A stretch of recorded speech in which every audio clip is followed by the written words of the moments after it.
Halo teman-teman, selamat datang lagi di channel saya dan hari ini saya mau ngomongin soal tentang apa itu katarak.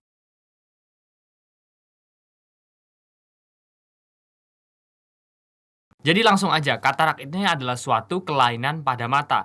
Gejala yang dialami biasanya pasiennya akan merasakan pandangannya jadi lebih kabur, jadi sedikit berkabut, atau kadang-kadang ya bisa dibilang kayak tidak jelas lah apa yang bisa dilihat. Tapi sebelum masuk ke sana, saya mau ngomongin dulu nih tentang struktur bola mata dulu, ya. Jadi bola mata kita itu kalau dilihat dari luar ke dalam itu ada terdiri dari beberapa lapisan. Paling luar itu ada namanya konjungtiva, terus langsung ada kornea, lalu ada pupil, iris, dan ada bagian yang namanya lensa, baru retina. Nah, kalau bicara katarak, kelainannya ini terjadi pada yang namanya lensa. Ya, kalau teman-teman bayangkan ya, lensa ini seiring waktu juga akan mengalami semakin keruh, semakin kotor gitu ya. Nah, itu yang menyebabkan terjadinya katarak. Kalau misalnya teman-teman mau dianalogikan, ya kurang lebih kayak gini deh. Kita punya kamera, kita punya handphone ya kan. Kita punya ada lensa di belakangnya nih. Ya, ya kurang lebih yang kayak gini lah ya. Misalnya handphone saya ya ada lensanya, ada kameranya gitu. Nah, bayangkan kalau lensanya ini mengalami kotor atau kabur. Otomatis saat kita mau foto kan jadi kelihatan lebih kabur ya, jadi lebih kotor gitu atau kadang-kadang mungkin ada spot sedikit terus nanti kelihatan kayak, "Loh di foto kita kok ada titik hitam," dan lain-lainnya. Nah, itu semua adalah gejala yang sama yang dirasakan oleh penderita katarak, disebabkan karena lensanya ini yang kotor. Nah, untuk gejala tadi saya udah singgung sedikit ya, gejala-gejala pasien yang menderita katarak ini biasanya akan melihat pandangannya jadi lebih kabur, atau bisa juga dibilang kayak sedikit foggy. Nah, kayak gini teman-teman bisa lihat Eee, videonya, ya kurang lebih kayak gitulah ya.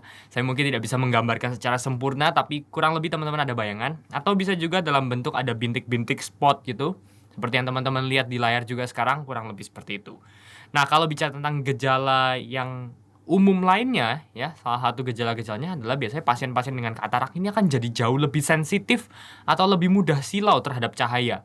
Kalau kita dikasih senter gitu mungkin kita masih bisa tahan, tapi pasien-pasien penderita katarak biasanya akan jauh lebih terasa silau, jadi sangat-sangat tidak nyaman. Gejala-gejala lain juga bisa mengalami yang namanya double vision atau kita sebut diplopia, gangguan penglihatan saat malam hari, jadi lebih dominan, lebih parah ya lihatnya saat malam hari, dan juga bisa ketemu ada seperti lingkaran di sekitar cahaya. Jadi kita sebut namanya halo effect. Penyebab katarak itu apa sih? Nah, kalau kita bicara soal katarak, selalu dekat sekali dengan yang namanya usia. Apalagi, namanya lensa ya, namanya suatu bagian dari tubuh, semakin lama, semakin usia kita bertambah, tentu fungsinya juga akan semakin menurun.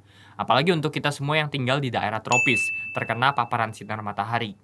Umumnya pasien-pasien orang yang usianya di atas 50 tahun, apalagi sering terpapar sinar matahari, jadi mungkin aktivitas bekerja sehari-harinya itu di outdoor ya, dapat paparan sinar matahari secara langsung, itu punya resiko mengalami katarak yang lebih besar. Ditambah lagi kalau misalnya ada riwayat trauma atau misalnya kayak pernah kemasukan sesuatu dari, benda asing atau kayak mungkin serpihan-serpihan saat bekerja gitu, bisa serpihan kayu, bisa serpihan timah gitu biasanya waktu ngelas dan lain-lainnya. Nah, ini juga salah satu hal yang meningkatkan resiko seseorang mengalami katarak. Namun teman-teman, katarak juga bisa loh terjadi pada orang-orang yang lebih muda, bahkan pada bayi. Nah, kalau pada bayi biasanya disebabkan oleh karena mengalami infeksi selama masa kehamilan. Salah satu infeksi yang cukup berbahaya adalah yang namanya rubella.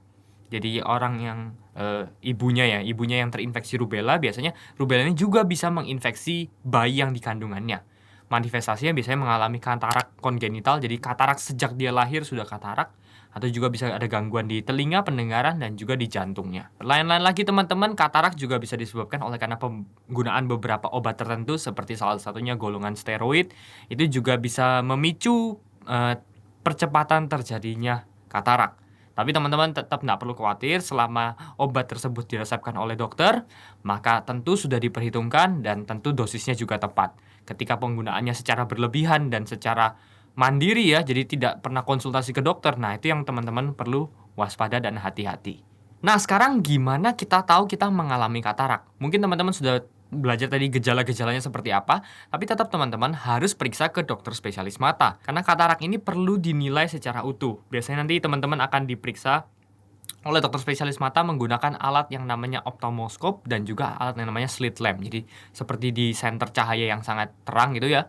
Sementara dokternya bisa melihat kondisi lensanya seperti apa. Apakah memang keruh, atau mungkin ada infeksi, atau ada luka, dan lain-lainnya. Kalau memang masalahnya ada di lensa, maka bisa didiagnosa sebagai katarak. Nah, ngomongin soal diagnosa nanti, nggak selesai, tapi lanjut ke pengobatannya. Kalau kita bicara pengobatan, sebenarnya teman-teman, katarak itu tidak ada obatnya. Maksudnya, tidak ada obat-obatan yang bisa menyembuhkan seseorang yang mengalami katarak. Obat-obatan yang ada itu sifatnya hanya untuk mencegah supaya tidak semakin parah. Lensanya udah kotor, teman-teman. Yang kita bisa lakukan adalah buang lensa lamanya, pasang lensa baru. Ini yang terjadi ketika dilakukan yang namanya operasi katarak, yaitu lensa yang lama itu biasanya dihancurkan, digetarkan. Setelah itu nanti dipasangkan lensa sintetis atau buatan yang baru.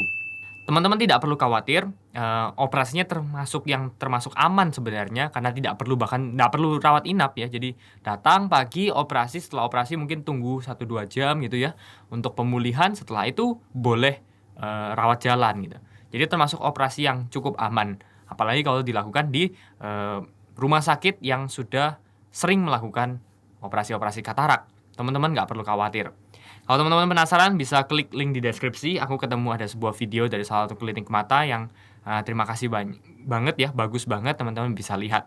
So, segitu aja teman-teman. Mungkin sebagai recap, katarak ini adalah suatu masalah pada lensa mata kita. Dan katarak ini biasanya akan sering terjadi pada orang-orang yang usianya lebih tua dan jika kena paparan sinar matahari selama aktivitas sehari-harinya. Nah, untuk pengobatannya sendiri, satu-satunya cara adalah operasi yang terbaik ya. Pemberian obat tetes mata atau obat-obatan lainnya sifatnya hanya untuk mencegah supaya katarak tidak semakin parah. Semoga membantu teman-teman dapat insight baru. Like aja kalau suka, dislike kalau nggak suka. Consider subscribe kalau teman-teman mau dukung channel ini jadi lebih baik lagi. Thank you sudah nonton dan kita ketemu lagi di video selanjutnya ya. Bye-bye.